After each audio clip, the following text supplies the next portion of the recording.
Welcome to the Unstoppable Recording Machine Podcast, brought to you by Drumforge. Drumforge is a forward-thinking developer of audio tools and software for musicians and producers alike, founded on the idea that great drum sounds should be obtainable for everyone. We focus on your originality. Drumforge, it's your sound. And now your host, Eyal Levy. Welcome to the Unstoppable Recording Machine Podcast. I am Eyal Levy. And this is a special episode because I said so. We got two of my favorite people on here, Mr. Adam Nolly Getgood and Ermin Hamidovic. Welcome, guys. Thank you. Thank you very much for having us again. Yeah, I thought it would be fun to just get on here and catch up because...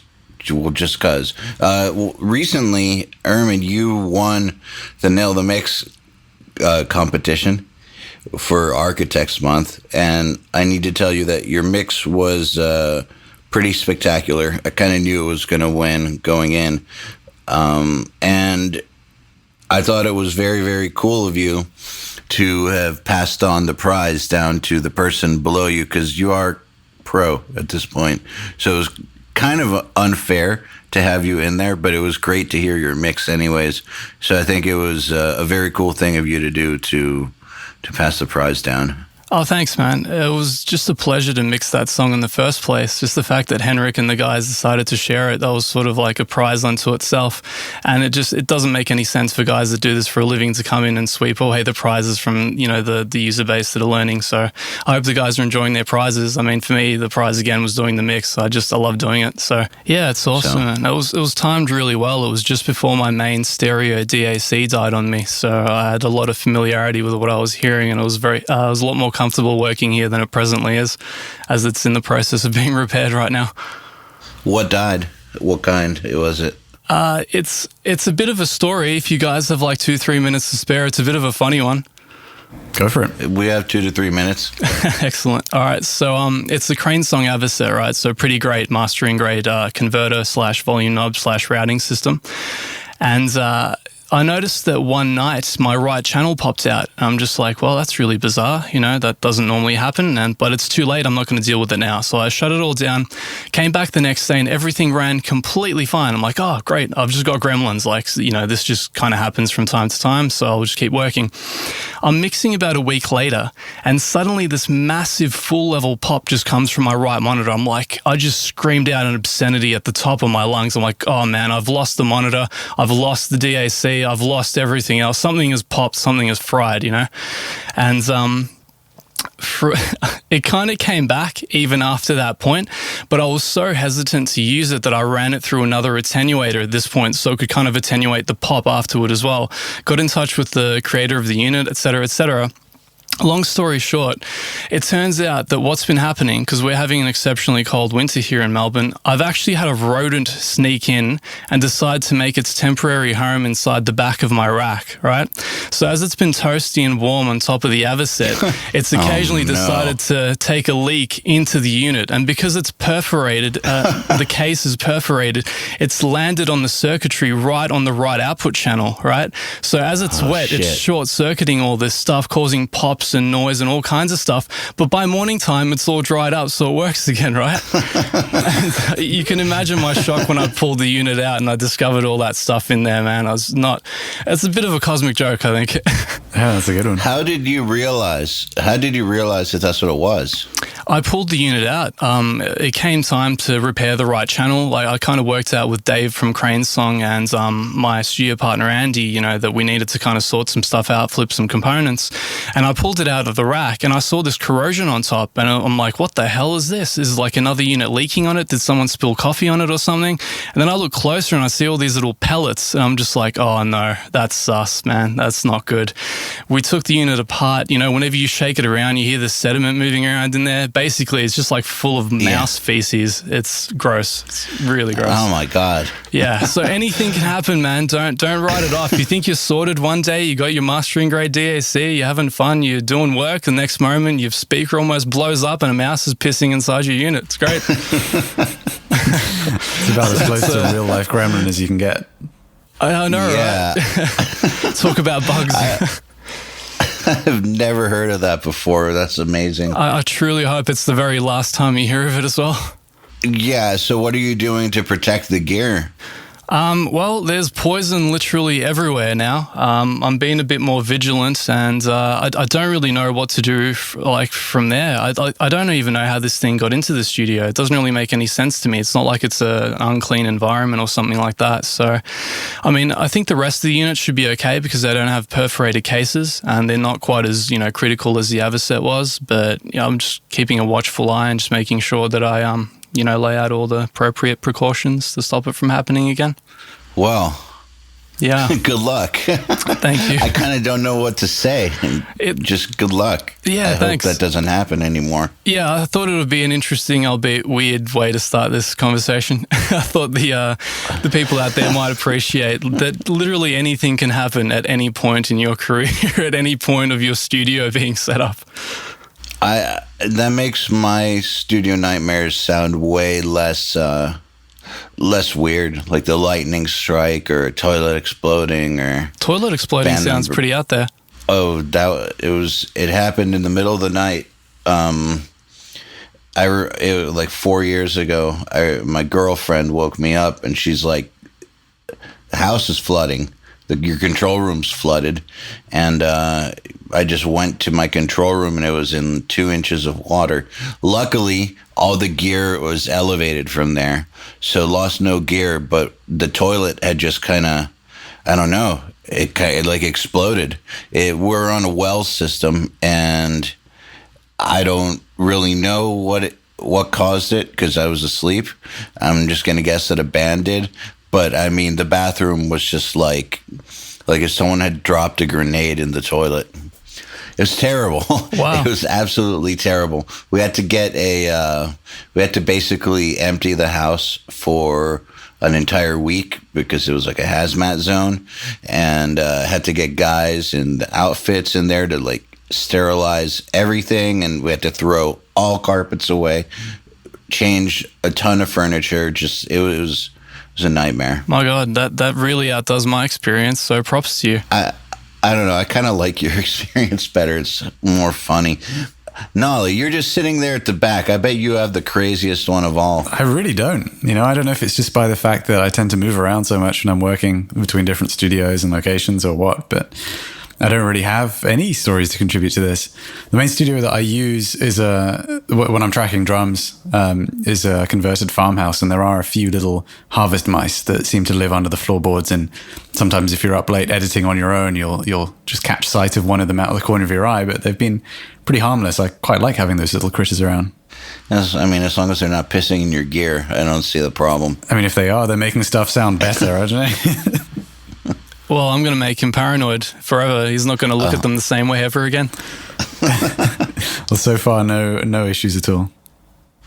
So, Nolly, it's been a while since you've been on. What have you been up to? I know that every once in a while I send you a text to find out if you sold that piece of gear or not, and you send me drums you've been working on, and they always sound amazing. But like, what have you been up to? I've been pretty lucky. I've been working with some really great clients. I've also been developing some new stuff for Getgood drums, which has been really cool. I think kind of equal to mixing or working with great bands. I think a real joy of mine is just kind of figuring out like specific sounds that I'm really after and just going nuts on trying to figure out how they're created and then potentially turning them into to products. So yeah, that's been a really enjoyable thing that I've been doing for the last few months. And apart from that, just living.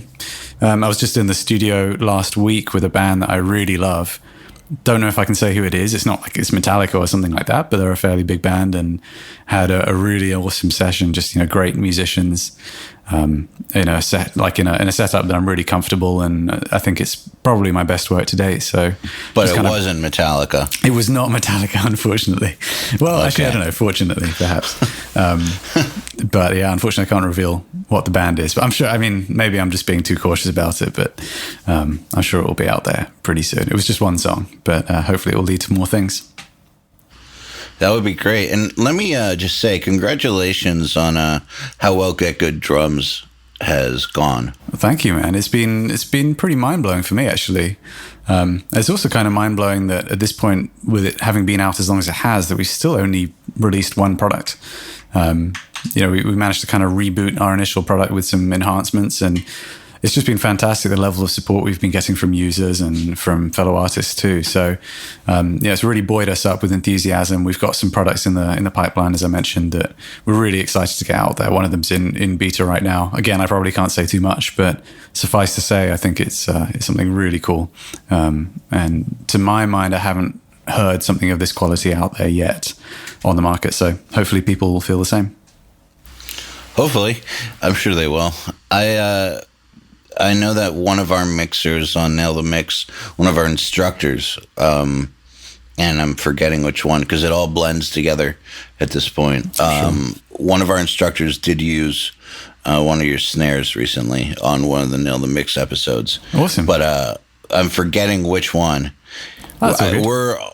We're like, we've already done over 20 of them. So like some of the details just kind of meld together. No, of course. I can completely understand that. I mean, the world is saturated with amazing drum samples, so it's an honor that people should choose to use, the ones which I created with my team. So, it's been very cool. From now and then we see emails coming through from names that we recognize, just saying, that they've enjoyed using the samples, and that's a really satisfying part of doing what we do, I guess. So, I agree. I enjoyed making my drum sample pack with DrumForge, and it sold pretty well. And I just like it. I liked making the sounds, and I like getting emails from people telling me that the sounds were on records. And you're right. It is kind of like another version of making music or something.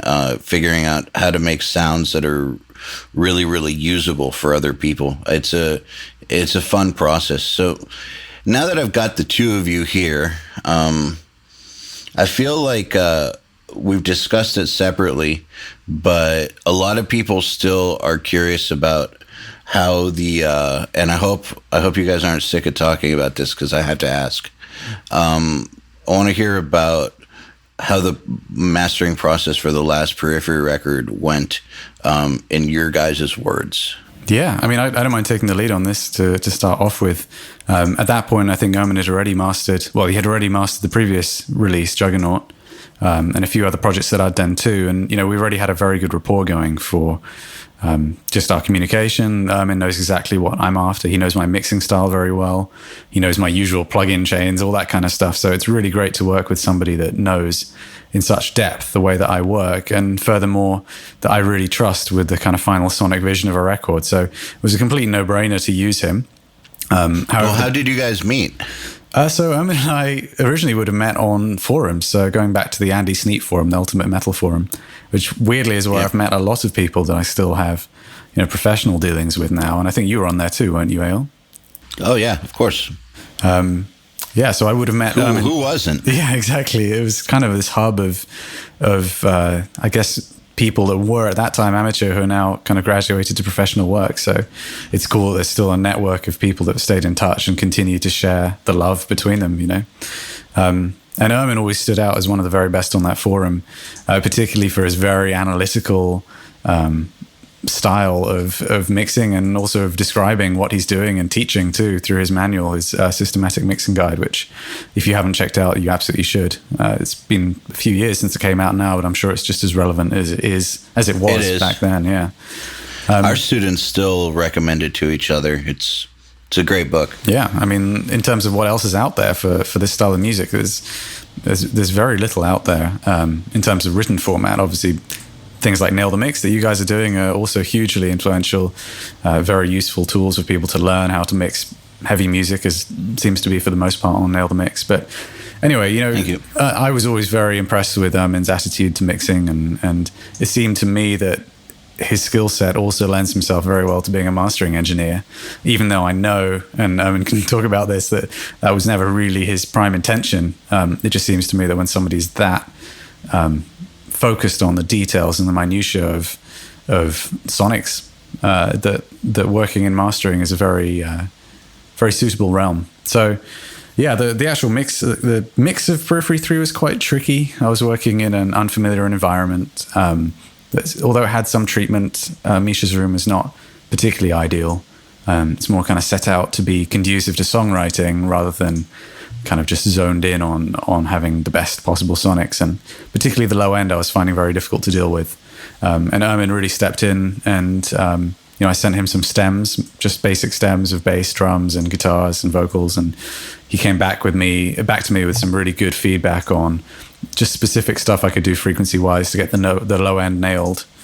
Even at that point, I think the band was still keen to hear some other masters done by other engineers, but after doing that process, it was clear that Ermin's was the best and most faithful to the mix too. So from my perspective, it was an absolute no-brainer to work with him. And since that point, he's mastered almost everything I've done too. Well, that's a good introduction. What do you have to say to that? Wow, what's there to add, really? He's kind of covered the whole thing. Well, I mean, first of all, thank you so much for all the kind words, covering that entire sort of dialogue that you gave. I mean, when you're working with a mix of such quality, there's really not much that can go wrong at the mastering phase. And obviously, Nolly's always very conducive to the whole back and forth communication process. That always makes things so much easier. If I can just kind of get some stems from him, only in situations where the room is less than familiar to him. We don't really need to do this on most projects. He's usually got it, locked in quite well. The fact that we can kind of get in there, zero in on things, makes my life so much easier in the mastering process, because I don't have to go in with, esoteric tools like multi-band compressors and all that stuff that we generally prefer to avoid in mastering.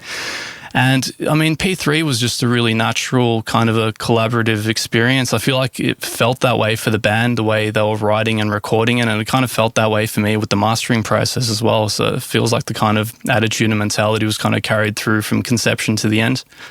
Yeah, no, absolutely. I can definitely agree with that. I mean, on my end, it was quite a stressful mixing one's own band, and arguably the biggest thing I'd done at that point.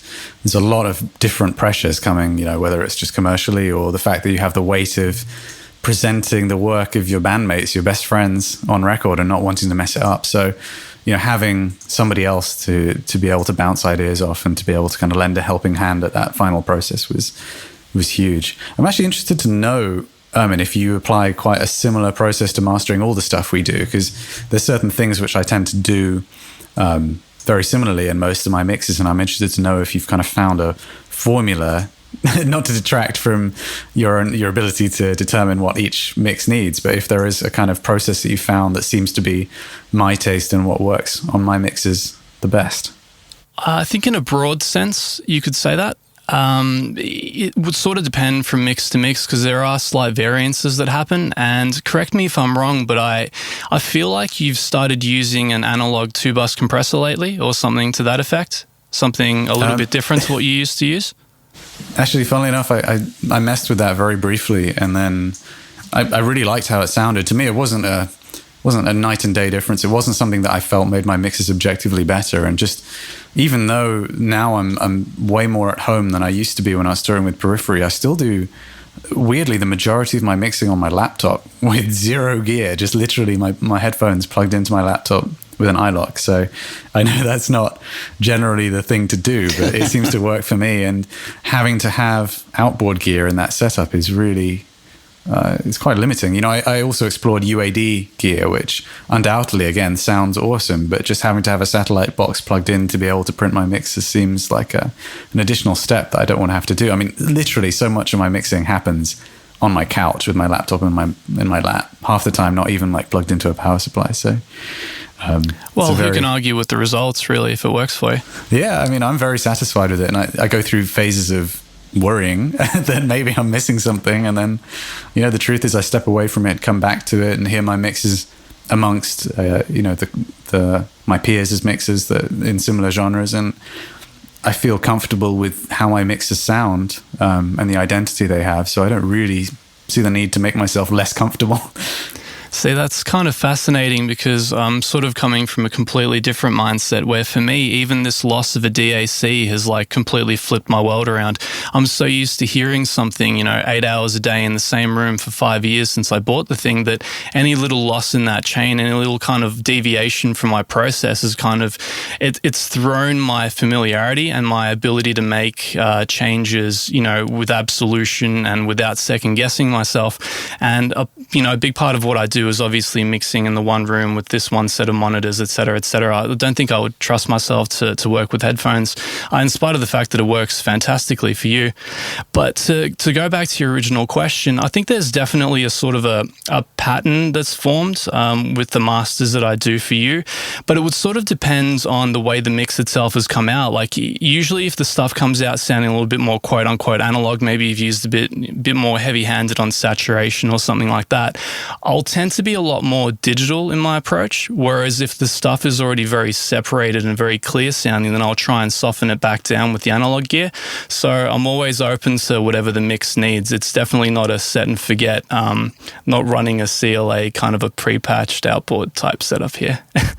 Yeah, and I wouldn't expect that you would be. But just to clarify, when you say digital, are you referring to digital outboard gear or for example, digital clipping, or are you referring to plugins? Oh, I'm referring to plugins, yeah. A lot of the mastering, so the mastering that I do is generally hybrid. I'll like hybridize it between analog gear, whether it be hard clipping converters on the way in, or like soft clipping, or all kinds of different clipping or maximization. But I'll kind of lean one way or the other depending on how the mix sounds and what it needs. Like in general, I prefer to get mixes that are maybe very, very full, very together, very well balanced, but a little bit dull. I prefer to do kind of broad excitement and sculpting rather than getting a mix that's really abrasive and harsh and maybe peaky and notey, and I've got to really kind of pull that stuff back surgically. But again, those two processes lend themselves to completely different approaches. I'm not saying that you've ever given me the latter, by the way, but I'm just saying that as things kind of vary in the source material, as does my approach, depending on how I lean towards the one or the other. Right. Yeah. And I mean, just to backtrack to the point you were making about how specific your setup is, I think one of the reasons why it seems to be a good combination of between you and I, you know, with you mastering my mixes, is the fact that you have that added level of consistency and expertise in what you do. And I can kind of be a bit more wild. Well, I don't even know that I'm being wild, but perhaps I can take this slightly more freeform approach to mixing, and then you're there to kind of help me at the final stage, which is perfect. And in terms of top end, I think something which, just in general with my mixing, I think what I aim for is at least cohesion through the frequency ranges. So for me, nothing kind of jumps out as living in a separate space than the rest of the mix. And I aim for a kind of global balance of brightness and low end. And then I notice, often you might bring out a little extra something in the top end, or a little bit, you might tame those frequency ranges or contour them slightly, but hopefully what I provided you with was consistent with itself to the point that nothing then sounds like it's jumping out of the mix once you apply your process. At least I hope that's the case. That's such a key distinction for people to learn from here, what you said about cohesion. It's one thing that people rarely gather about mixes, right? So you can have a mix that's overall 6 dB too dull, like it sounds like it's underwater, but if you've got it balanced well into itself within its own sound world, you send that to a mastering engineer with a quality outboard EQ, he can boost that back in and it will sound phenomenal. It will sound like a world-class record. But you can also have a record that's a lot more spectrally balanced to what, might be like a release candidate, but the levels are so uneven, the dynamics are out of check, everything's just out of whack and crazy and over compressed, and you can't undo that sort of stuff. So I always stress to people to not overbake their music. If you're not at a point of familiarity where you know what you're doing, it's always best to do less, and then you can kind of, make up for it later in the process. So that's a really good thing that you brought up. Yeah, and I mean, it's something that I'm very, very mindful of when I'm doing my mixing, and I think it's possibly something I've spoken about before in the Nail the Mix or URM things that I've done. To me, I think I'd liken it a bit to if you're watching a movie and you become aware that you're watching a movie, then the movie's failed. And I kind of feel the same way about mixing. Like if something jumps out to you, whether it's frequency or dynamic or transient character, if it takes you out of that moment, the music that you're listening to, then that's a failing of the mix. And as long as you can reduce those elements to a minimum, I typically find that the cohesion aspect is there and the mastering engineer can mold it to whatever final product they need. Well, Nolly, at the very least, you're using the same headphones every time, right? Yeah, I'd say so. One of my checks is always to unplug the headphones and just listen to it on laptop speakers too. But I just got a new MacBook Pro that I haven't yet started using. I'm a bit concerned that the laptop speakers are going to sound different and ruin my game. I don't know if that's really the case, but amazing. So I don't know. I feel like if you really, really know your headphones, even though it's not the traditional way to do it, I mean, headphones are kind of like having a room on your head. So if you're using the same ones every time, I think that kind of becomes, you know what that sounds like. Yeah. It doesn't matter if you're sitting on your couch or in your control room. Yeah, and if you reference or where things, you're sitting. and something actually that this band that I was just working with, they made a comment because I was putting a rough mix together on one of the last days in the studio of what we'd done, and I mean they're pretty good friends, so they were joking with me about the fact that I was only referencing my own mixes.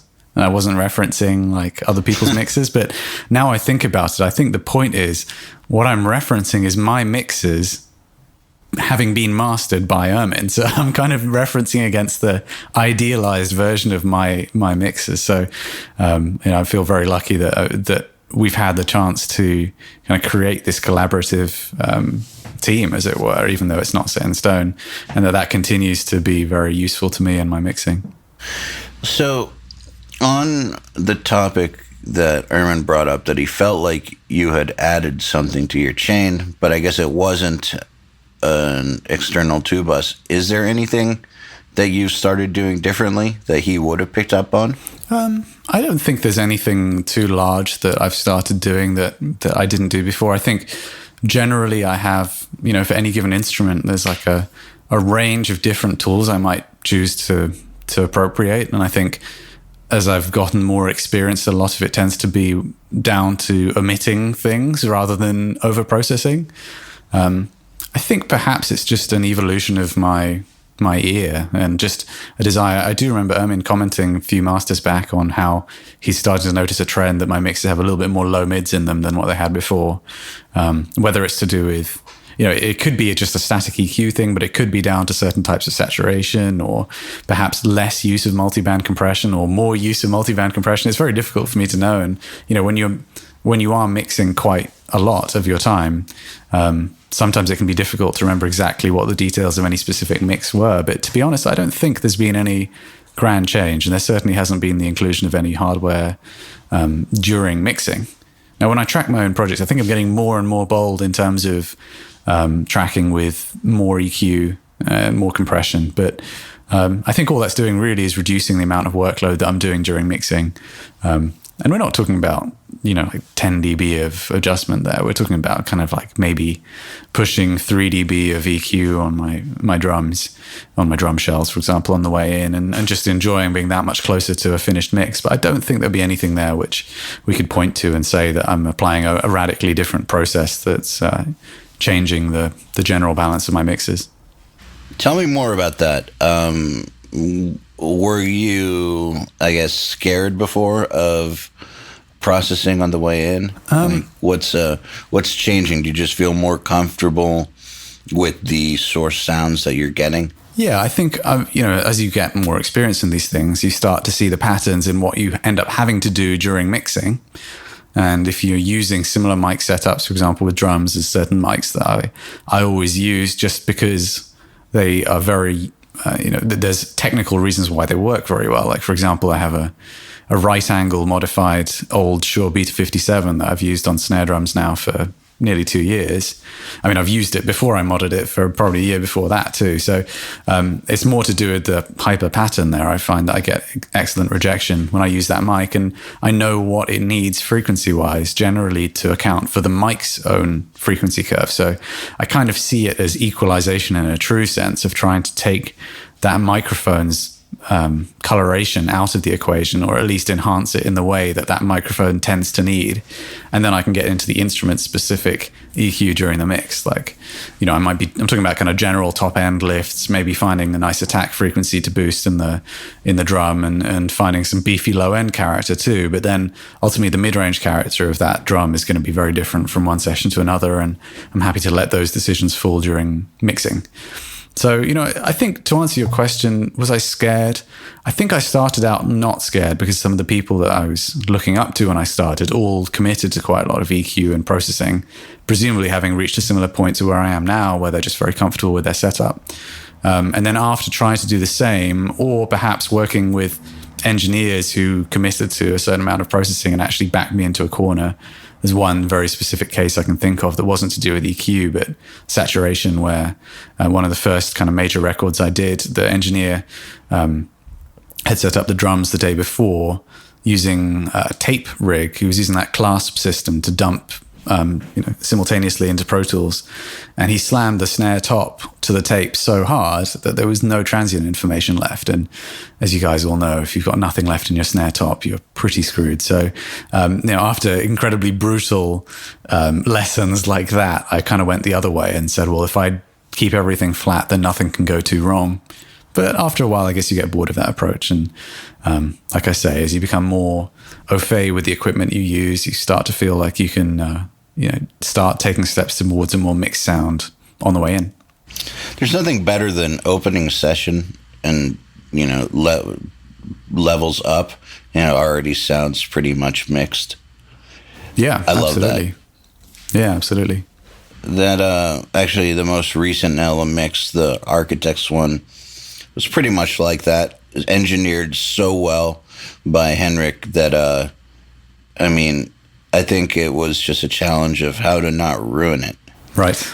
Well, in my opinion. Here's a bit of trivia you might actually like, going back to Getgood drums and the Architects mix. So I literally copy and pasted my Getgood drums mix from the recent Silent Descent record and pasted it into the Architects thing, and it was just that good. The sounds were that good, they just worked. I'm talking copy and paste, that's it, the end, move on to guitars and bass and vocals. So that's quite a testament to the quality of what he's created here. Oh yeah, he engineered a beast for sure. So, have you guys ever met? Yeah, we've hung out here in Melbourne a couple of times. Yeah, we have met a couple of times. Yeah. Okay. Well, I felt like I had to ask because in this future world we live in, we can oftentimes work with people for years and never even meet them, which I think is interesting. Actually, Ermin was very kind to let me use his studio. I mean, I guess that must be coming up to about 4 years ago now. I was in Australia for a few months, actually, and Ermin was very kind to let me use his studio when he wasn't using it. So we've definitely met and hung out plenty of times and shared our mutual love of coffee and audio, of course. Yeah, that was actually my man Andy's studio back in the day. Unfortunately closed now, as many of the places around here are. But I think we're very lucky that Nolly always had the tour schedule with Periphery, so he'd always come through town, for a week at a time, and we get to hang out and kind of show him all the hipstery barista coffee places that have popped up around Melbourne, since that's like an exponential growth around these parts. And he always seems to enjoy that. Absolutely, yeah. Well, I feel fortunate with the mix that I get to meet so many people that I guess I would only meet at NAMM, or I don't know who even knows, right? Absolutely, yeah. I mean, mix engineers are not necessarily the type to go to NAMM in the first place, are they? No, exactly. They're not even the type to get on camera usually. So lots of them are kind of an enigma and a mystery. So I want to ask each one of you guys, what's something that that's, I guess, come to you in the past 6 months that you think is kind of propelling your game forward? One thing. Go for it, Ermin. That you've discovered, or that someone told you about, or just technique-wise. Ermin, do you want to take it? Yeah, God, I'm scrounging my memory, but there's no real single breakthrough for me. It's just an amalgamation of little things. It's always familiarity for me. It's like some little breakthrough here and there on top of another breakthrough, whether it be changing an algorithm on a maximizer or like using a different mode on Pro Q or something like that. And all those little changes sort of add up to the next sort of level in processing. But if we were to take it back to, let's assume that for the time being that the Architects mix that I did is like the culmination of all the things I've learned about mixing over the last decade and a half. It's one of the most basic mixes I've ever done in terms of processing because the tracking is so good. And please pay attention to this, guys who are tracking bands. Because the tracking is so good, the only thing you really need to worry about is the broad tonal shaping of things. There's none of this parallel saturation. There's no parallel compression, explosion, distortion. There's no kind of upward this and that. It's just literally good sounds, good drum samples, courtesy of Nolly. And just a lot of judicial sculpting where there needs to be sculpting, and not being afraid to filter things quite severely if they need to be filtered quite severely, knowing that, of course, each instrument serves its own role within the mix, and especially across the bottom end, there are only so many things that you have the space for if you'd like a compact and economical mix. But sorry to sidetrack from your question, Al, but I don't think there's any one thing, to be honest, for me. I love your answer. And I need to also point out that Henrik's mix was also very simple. And one thing that I've learned, and I kind of knew this before, but I've really verbalized it lately, is that oftentimes the best mixes are the most simple ones. And I'm saying this now after having seen so many great mixers month after month after month after month do what they do. And of course, once in a while you'll get a guy with crazy chains that sounds great. But overall, the best ones tend to have very, very simple chains. They just know what they're hearing, and they make moves that get the maximum result, I guess, with the minimum effort.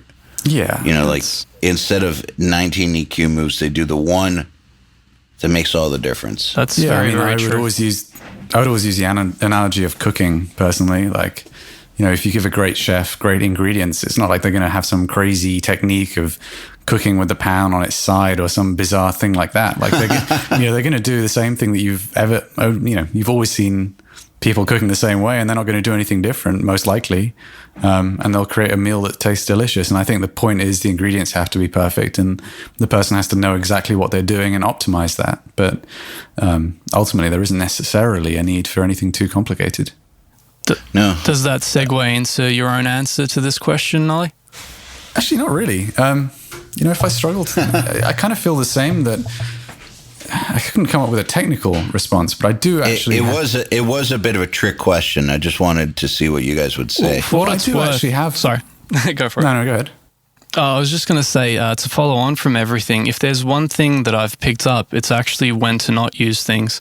So my struggle over the last 5, maybe to 7 years has been to know when to use saturation and when not to use it. That's been the final frontier for me. I think that final little tipping point, that breaking point that I needed to move through. And I've finally gotten to a point where I know how much saturation to use when and where under what circumstances. And it took maybe the better part of half a decade to get there.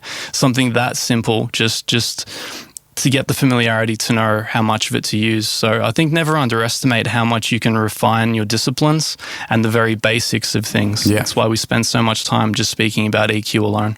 Yeah, absolutely. But please feel free to go on. Yeah, I guess my point is it's not to do with the technicality of mixing at all, but it is a really powerful one to me. And I think what has happened in the last 6 months is I think I've begun to get a much better grasp of the mental game, although I hesitate to call it a game. And it's something which I think translates to all aspects of life, but just working on general mental focus. And also, one of the biggest things for me is not trying to multitask. I think multitasking is this thing that's lauded in our society. Oh, it's the enemy. Yeah, it really is. Dude, it's the enemy. It really is. And, just being able to stay focused and not listen to voices in your head that are telling you to think about other things when you're supposed to be listening to what you're doing, for whatever reasons, everything from ego to just fears about how people are going to react to the music you're working on or whatever it is. But just putting that stuff out of your mind and actually really being aware in the process that you're carrying out. And I think that's been a very profound change for me. I don't know if that means that my mixes are suddenly going to sound a million times better, but certainly it's helped me be a lot happier doing what I do. And I think it's a really important part of the game. I just did an episode with Mick Gordon, which I know you guys know each other, right? I met him one time, very briefly. Okay. I don't know if Ermin knows him. Okay, I thought that you knew him or something, but he's a brilliant guy, and we actually talked a lot about focus, and how you really should focus on one thing only.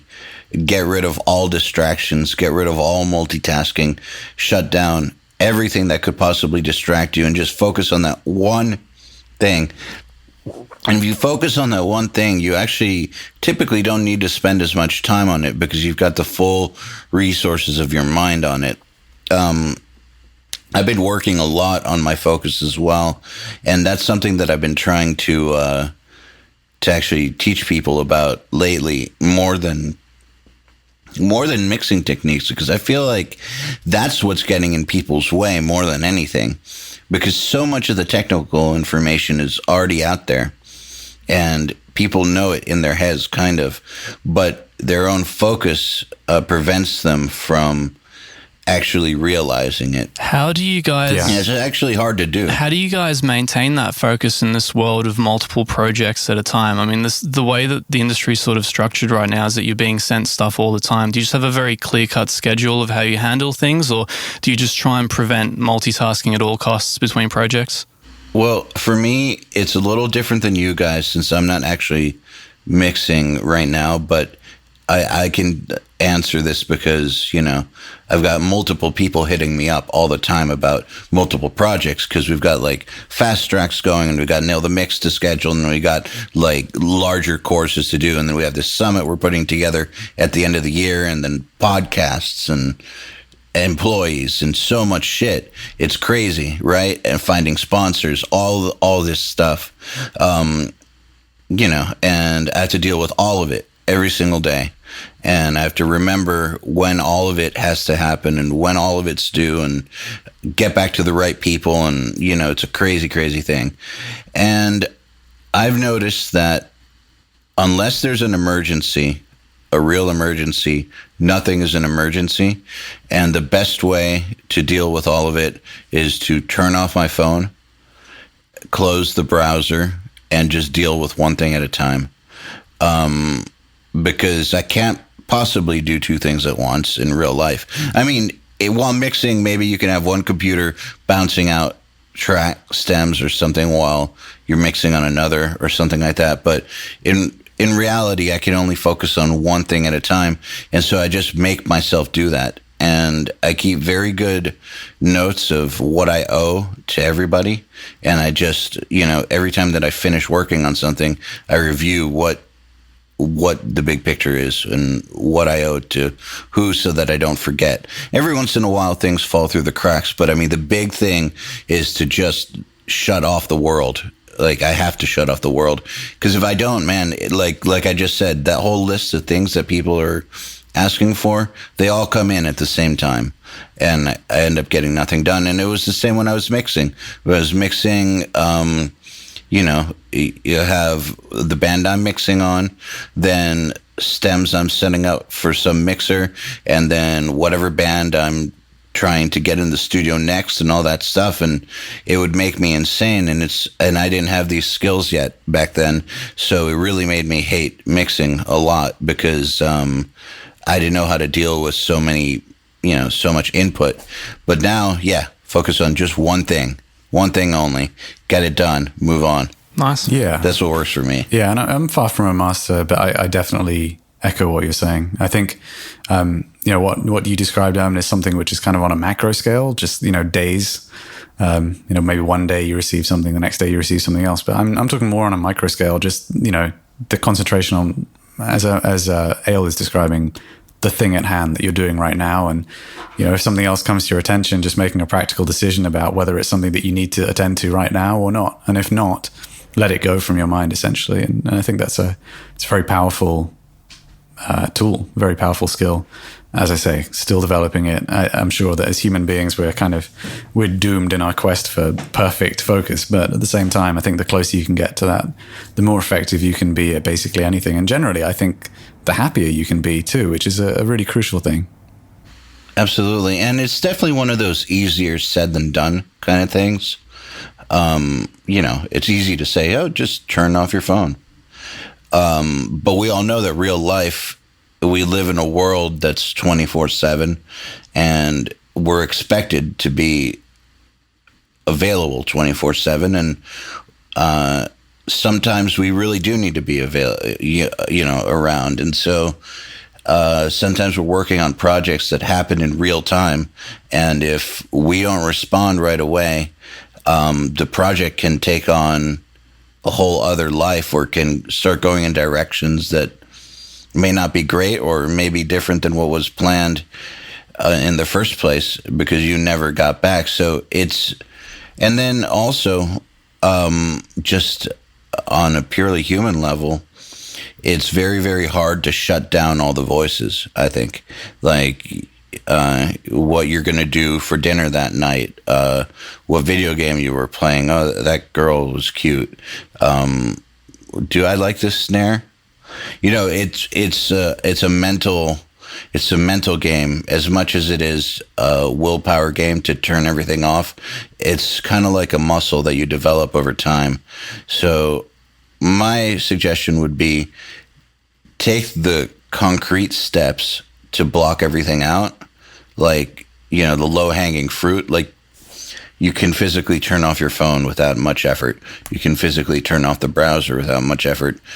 So that at the very least, that stuff's not getting you. Because once you have that off, then you have to overcome the mental game of focus, which is, when the voices will start trying to distract you. And there, I try to look at it in terms of, now I can go a few hours without it bothering me. But like I tell people, set a timer and see if you can go for 5 minutes without shifting your focus.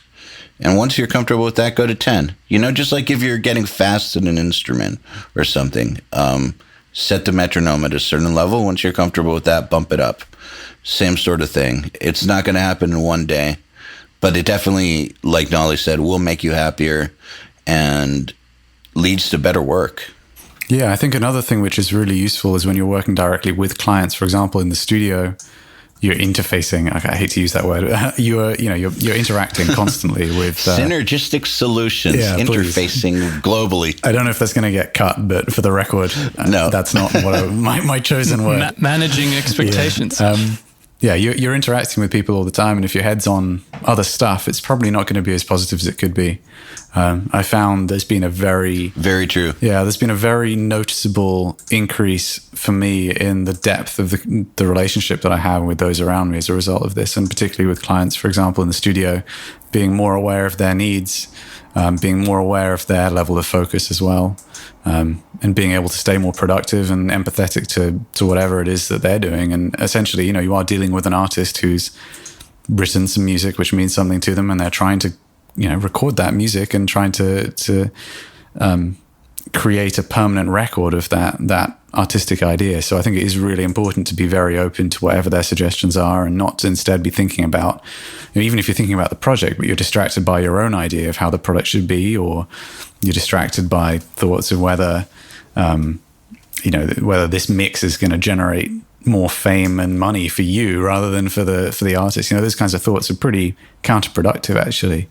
I think it's really necessary to be hungry for success in the beginning of your professional life. That's kind of what drives you to learn the skills. But I think there comes a certain point where you have to, if you want to be a truly good producer, be very aware of the clients that you're working with and be aiming for whatever it is that's their goal rather than your own personal ones.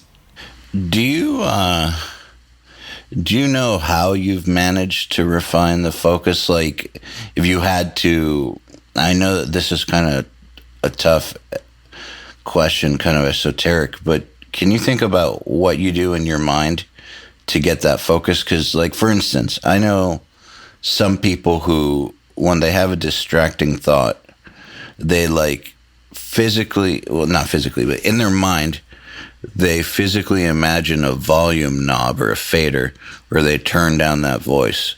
And so they can see the voice, they can see the letters being typed across, the inside of their mind, basically, or they can see who's saying it to them, and they just turn down the fader. And it seems silly, but they are making it smaller and take up less attention in their mind. And it's one of those things that over time you keep doing that and the voices really do get quieter.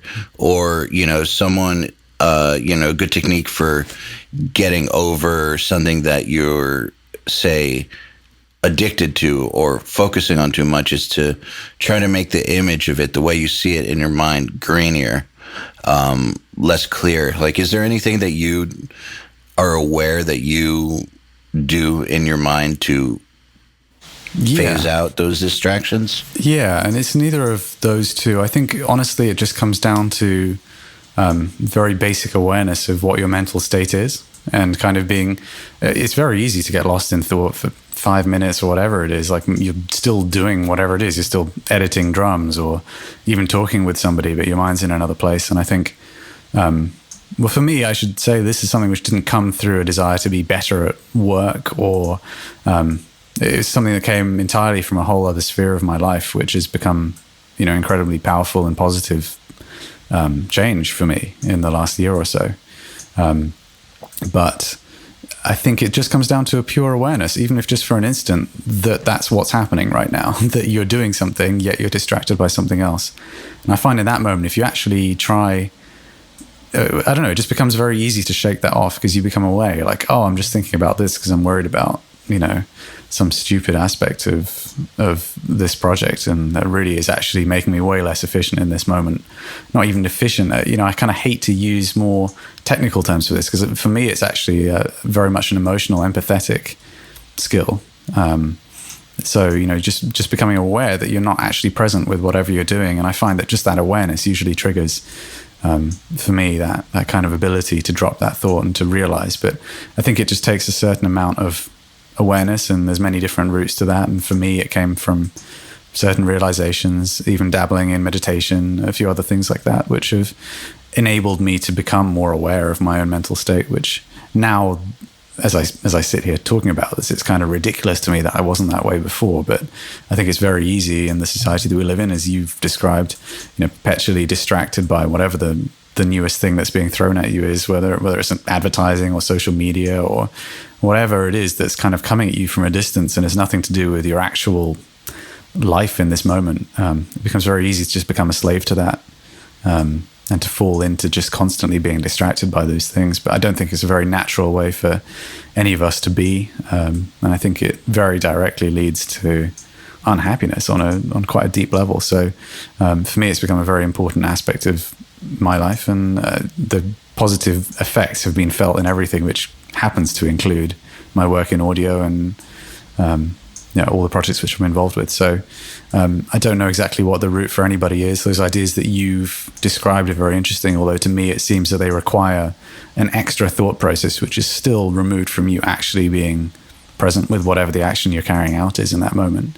However, well, they do. Oh, I'm sorry. Go ahead. No, what were you going to say? Sorry.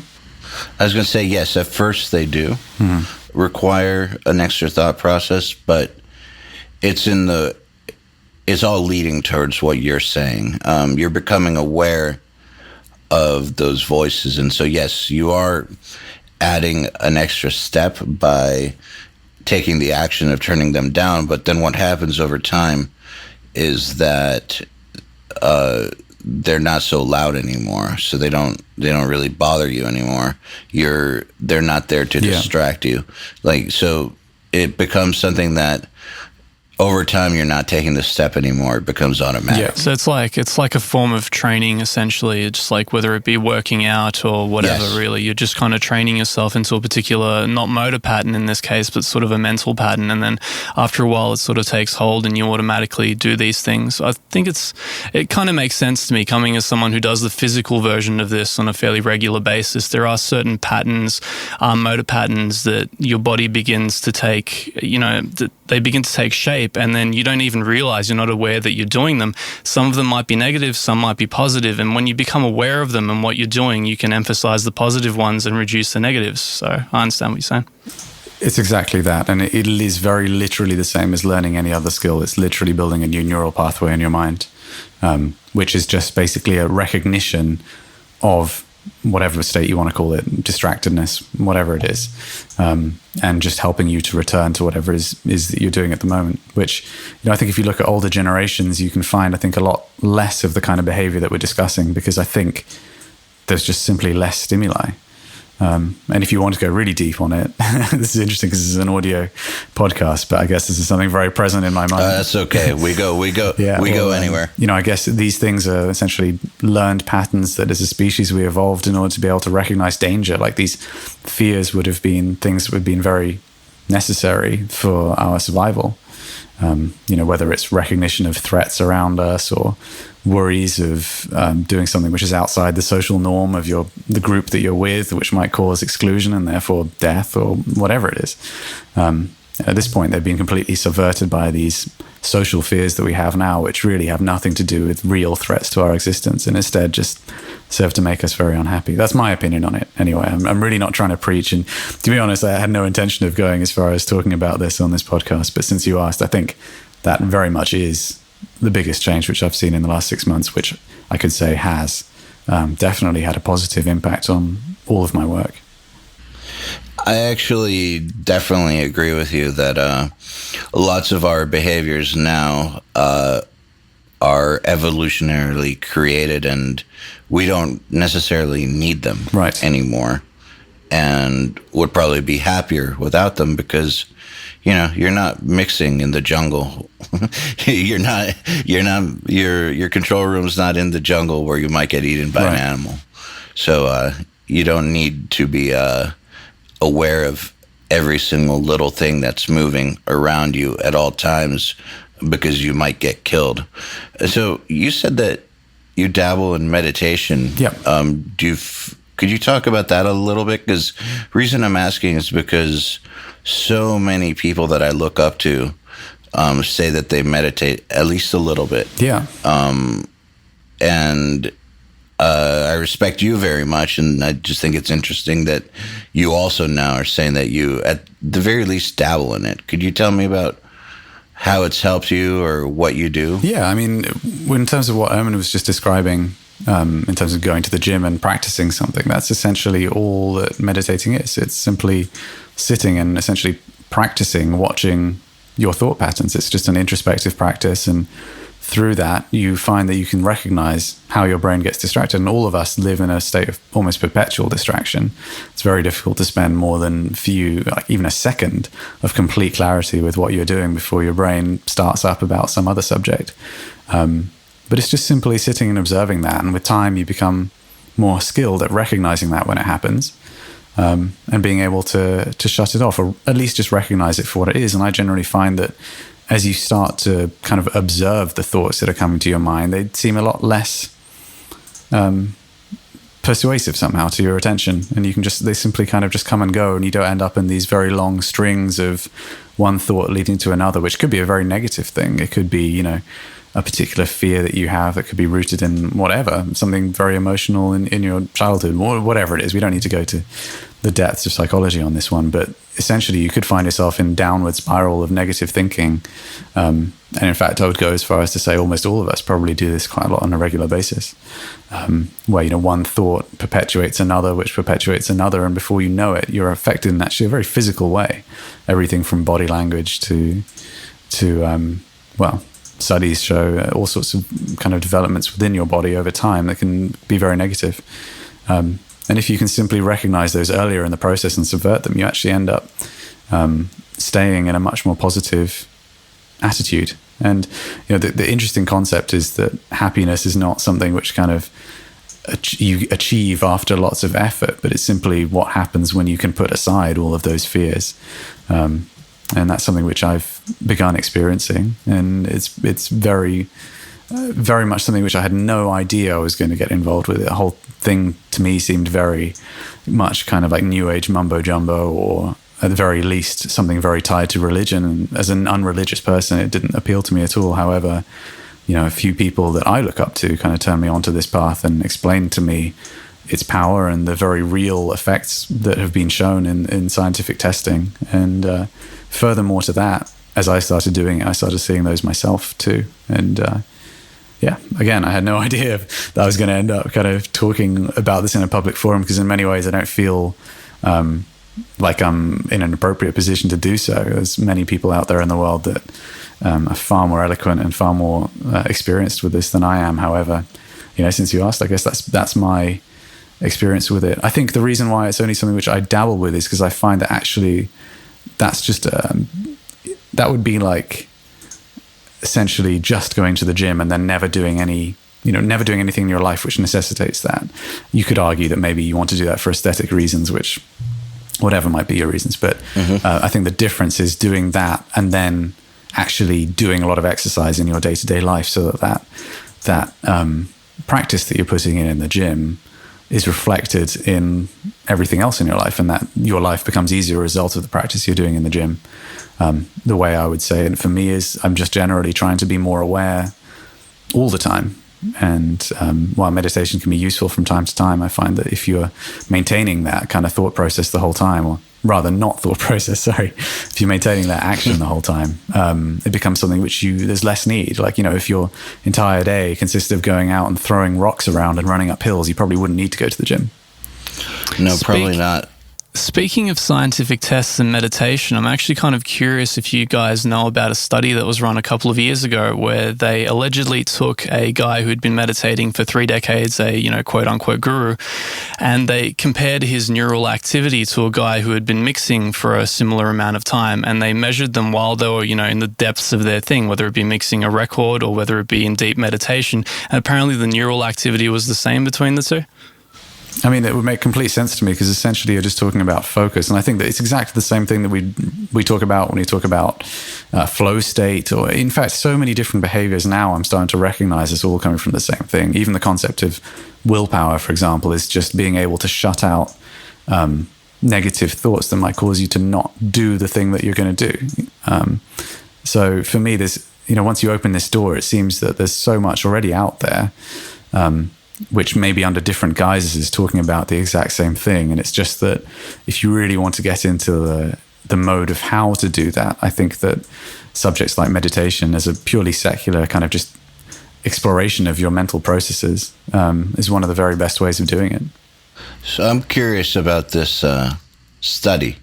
So the guy had been meditating straight for 3 decades, or was a practitioner? No, he was a practitioner for about 3 decades. I don't remember the specifics exactly because it was something I read in passing a long time ago. But the general basis of it was that he was a guru at what he did, and the mix engineer was also quite proficient. And they wanted to measure that level of focus and mental activity or inactivity, during, in the heat of the moment at the very, apex of what they were each doing. Yeah, I mean, notice how I tried to bridge this back to audio for you guys. I'm trying to keep the flow of your program going. So, well, we don't necessarily always talk about audio on this, and actually, sometimes I think that our audience prefers when we deviate from it because there's only so much that you can talk about what threshold you like on your tube bus, but. I find that what Nolly was just talking about the those thoughts that kind of chain to each other and start to spiral into something more negative. I find that that's something that I see a lot in musicians and other mixers when they're doubting themselves or when they're unclear of what an outcome. Well, I guess that would be doubting yourself too. But when they're unclear about something or they don't totally trust a situation or themselves, they can tend to get into these negative spirals like, what if I don't do a good job on this? Or what if this song sucks? What if the producer isn't into it? And then he's not going to push me very hard, but I need to be pushed very hard because I'm not a self-starter. And if I don't get pushed very hard, the audience is going to be able to tell. And we're almost about to be dropped from our label. And if the audience can see through this, they're not going to listen to it. And we're going to sell half as many copies. And then I'm going to be out on the street because I'm not going to be able to go on tour, but I refuse to get a job. Just like you can just go anywhere with it. And someone can sit there for 15 minutes totally psyching themselves out, causing stress reactions in their body and just completely ruining their own day off of a fantasy. That spiral is very, very real. It's absolutely. I think it's one of those things that's exacerbated by what we're shown in this day and age. Because going back to evolutionary responses and conditioning, one of the things about us is that we're used to being in a primordial state in small tribal groups. We're not really used to this amount of sensory stimuli. We're not used to seeing people across the other side of the world allegedly living these perfect lives that we should all aspire toward. That's what makes so many people so predisposed towards spiraling in these depressive thoughts, because they're constantly being bombarded with all this stuff that they feel they should be, or like a way that they should act, and it's just not going that way for them. And then that spiral just kind of perpetuates until things get, really bad. And speaking as someone who tends to be kind of predisposed towards depression, I've definitely felt it myself. One of the people who aren't into meditation or sort of things you might consider esoteric, one of the things that I would consider like a really good baseline for managing it is familiarity, detachment, and routine. So for me, essentially, when it gets really bad, I try and detach myself from the responsibilities that would kind of force me into that spiral. I get something I'm familiar with, whether it be, let's say, car racing or working out or something meditative in nature, because I know we were talking about working out in the context of vanity, but there are a lot of very real mental and meditative benefits to it, which is one of the main reasons that I do it, is actually to balance out my mental state. You pick something like that you're familiar with and you stick with it, and you kind of slowly dig yourself back up out of that hole, and it's a skill set that you really need, especially in this industry where you're constantly being bombarded from different angles, different requests, different deadlines. It's very easy to get into a negative frame of mind. And the better you are at managing those negative times, the more productive and the more happy, I guess, you're going to be overall, because the highs never last forever. I mean, I've learned that this year, whereas I've had a lot of lows with really bizarre technical issues, a few health issues here and there. It's just things don't ever kind of stay at that apex. So you have to kind of capitalize on those moments while they're there, while also knowing how to dig yourself out of the lows while you're in there. Could you elaborate a little bit on that method, like how it would actually look? I mean, obviously, don't talk about anything that you're not comfortable talking about, but if you could give us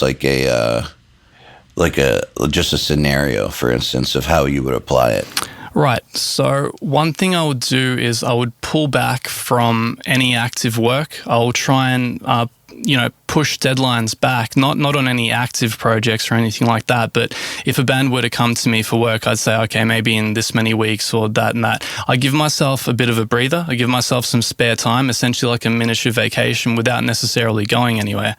And then I pull back into my own life and, the hobbies and the things that sort of enrich my life outside of work, whether it be focusing on rally driving or going out to drag races or whatever your hobbies might be. And I get into the routine of working out and commit myself to that fully. The routine of kind of eating a set amount of calories, pushing a set amount of reps, kind of generating a set amount of hypertrophy. And those processes, once you ingrain them, once you kind of go through them enough times, they kind of pull you back. They pull you back to normality. And then once you eventually hit your baseline, you're much more equipped to go back and sort of deal with the struggles of the world once more.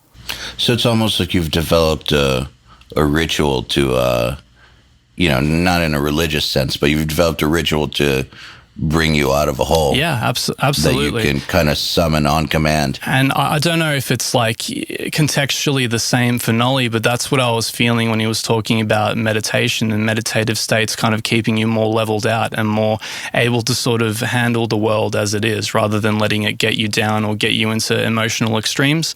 I think it's, much of a muchness. They're different ways of managing the same thing, unless I've mistaken it. I think you've got a fair point there. I think it is a slightly different approach, but you're also talking about a more specific condition, and clearly you found a system that works very well for you and when you feel that way, and that's great. Yeah, I think it'd be a great thing if, more people sort of had that routine for themselves, because obviously we've had this sort of wave of musician suicides recently, and it's very apparent that it's an ongoing condition, and people have to stop thinking about it as something that they overcome permanently. It's something that you sort of manage for your entire life, and if you're able to kind of develop the tools to do that on a consistent basis, hopefully you'll have a better outcome than some of these, unfortunate individuals who weren't able to handle it at a certain certain point. Well, yeah. Yeah. And I mean, I think for me, really what it comes down to specifically with what you're talking about there is just where one derives their sense of self-worth from. And if you only identify yourself as whatever it is that you do, then it's very easy for those hurdles to become things that greatly affect your life. And perhaps, you'd very quickly find that even the greatest achievements that you can make kind of ring hollow after time. As you say, the highs never last and the lows always come back. So I think for me, the most important part, if you're going to try and have emotional and personal stability, is to really find your sense of self-worth from something which is not related to an action that you carry out. What would happen if you suddenly lost the ability to mix? I'm kind of asking myself that question there. Would you still be able to be happy in this life, or would you have just have you kind of reduced your life down to this one action? And I think we're going very deep there, and I'm not talking about anything religious, but I think they're questions which are worth asking oneself and figuring that out, and really figuring out why it is that we do certain things that we do. Like, why, again, speaking of myself, might I take on another mixing job when I know it's going to lead me to be really unhappy with the amount of free time that I have? Like, is that a necessary trade-off? What actually am I seeking by carrying that out? Am I just trying to, am I playing out essentially some fear of not earning enough money from what I do? Or, again, we're going very deep here, but I think it's worth understanding what your motivations are for doing something and not allowing essentially fear-based decision-making to take hold of your life, because inevitably, you are going to end up in this very up and down emotional roller coaster, which probably is not going to end with happiness. That's just my opinion there. Well, I can echo that because, in the past few years, I've done a complete career change from being, on the artist side, and I consider mixing and producing on the artist side, but from, playing guitar in a band to being a producer, mixer guy to now being a businessman. And the transition was actually slightly traumatic mentally, because I realized that a lot of my self-identity came from those actions that I took, to do music. And when you took that away for a second there, it was like, well, who am I really? And it took me a good year to kind of overcome that. And so I can see that for for a lot of these musicians that have been doing it for years and years, when you take that away from them, we're seeing very publicly, maybe they're still doing it, but it doesn't feel the same. You take away whatever that good thing is, and the results are not, they're sometimes tragic. And so I think that actually what we're talking about is very important for people in the creative field, the creative arts or the creative professions to come to terms with and to figure out who they really are aside from the work they do. Because, like we just said, the work will go up and it will go down. And sometimes even when it seems like things are going well, it doesn't feel right on the inside. And once again, we're seeing the effects of this kind of lack. I don't want to sound disrespectful. I guess we're seeing the effects of these problems created mentally play out in very tragic ways, very publicly. So I think it is very important actually to get a grip on it. Yeah, I mean, I certainly can't pretend to be. I certainly can't diagnose the specific things that have gone on in these cases that we're speaking about. So, just to be clear, I'm only talking in generalities. It seems to me that could be a potential reason, but of course, we never know really what happened there.